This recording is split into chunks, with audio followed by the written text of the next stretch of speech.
पहला सवाल मनोज यादव जी को जाता है, समाजवादी पार्टी के प्रवक्ता हैं। और मनोज यादव जी, सवाल आपसे पूछूंगी कि बधाई देंगे कि चुनाव से पहले कोई ऐसे फ्रीबीज का अनाउंसमेंट नहीं आया, यानी कि नहीं तो आपको कहना पड़ता कि देखो ये घूस दे रहे हैं वोटरों को। अब कम से कम आप शहजाद पूनावाला जी की सरकार को और उनकी पार्टी को बधाई दे दीजिए कि बहुत सेंसिबल बजट दिया है।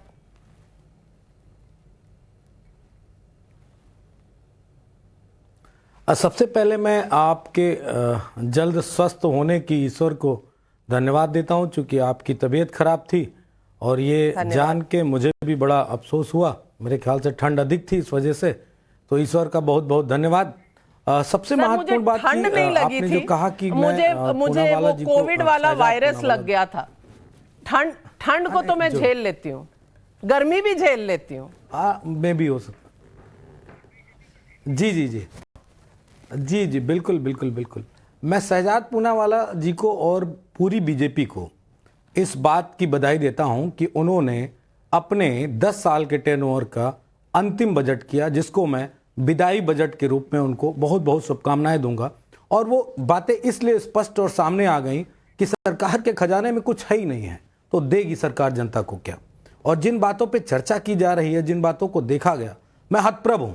और इस बात को कहते हुए मुझे तनिक सा भी संकोच नहीं है नाविका जी कि प्रधानमंत्री से लेके अर्थ जगत के विशेषज्ञ से लेके सारे मिनिस्टर से लेके मैं सुबह से सुन रहा हूं सबको, जब से बजट पेश होके सामने रिएक्शन लिए जा रहे हैं। किसी ने शिक्षा पे कोई बात नहीं की, किसी ने स्वास्थ्य पे कोई बात नहीं की। और अभी देखिए अमिताभ कांत जी थे, उन्होंने शिक्षा पे कौन सी कोई एक्सपर्ट थे, उन्होंने कोई बात नहीं करी। प्रधानमंत्री जी का वक्तव्य चला, हम लोगों ने सुना, कोई बात नहीं करी।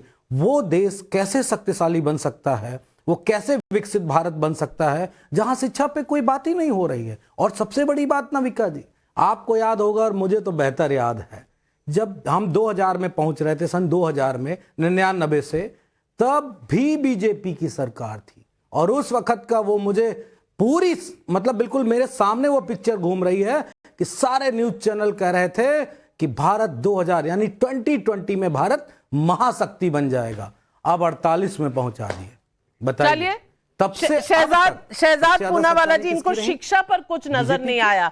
2 दिन पहले शायद ये टीवी देखना भूल गए थे जब परीक्षा पे चर्चा हो रही थी और प्रधानमंत्री ने 2-2.5 घंटे स्टूडेंट्स के साथ बिताए, पर शायद उस दिन टीवी इनका चल नहीं रहा था। जवाब दीजिए शहजाद जी। देखिए, जिनकी शिक्षा की परिकल्पना केवल कट्टा चलाने की ट्रेनिंग देने की हो और कट्टरपंथियों को बढ़ावा देने का हो, तो ऐसे लोगों को वैसे ही शिक्षा से कोई मतलब नहीं है। हमें तो पता है ना कि पिछले 8-9 वर्षों में जिस प्रकार से चाहे IITs हो, IIMs हो, चाहे मेडिकल कॉलेजेस की संख्या 700 की गई हो, चाहे मेडिकल सीट्स को दुगने किए गए हो, चाहे न्यू एजुकेशन पॉलिसी लाने का काम किया गया हो, ये सारी चीजें हुई है। परंतु आज देखिए, ये बजट ABCD वाला बजट है, क्योंकि शिक्षा की बात हुई है तो वर्णमाला में ये ABCD का बजट है। ABCD का मतलब क्या है?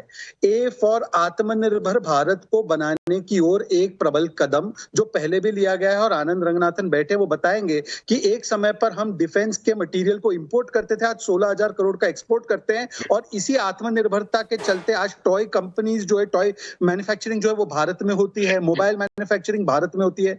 B for building India's infrastructure, पिछली बार 10 लाख करोड़ का बजट इंफ्रास्ट्रक्चर के लिए, इसलिए दुगने रेट से हाईवे, दुगने रेट से एक्सप्रेसवे, ये सारी चीजें बन रही है। अब हमने इसको और भी गति देने के लिए और भी इसका बजट बढ़ाया है। C for continuity. देखिए नाविका जी, एक आप तो क्योंकि बहुत प्रतिष्ठित यूनिवर्सिटी और कॉलेज से पढ़ी है इकोनॉमिक्स में, हमेशा एक चीज कही जाती थी कि good economics makes for bad politics.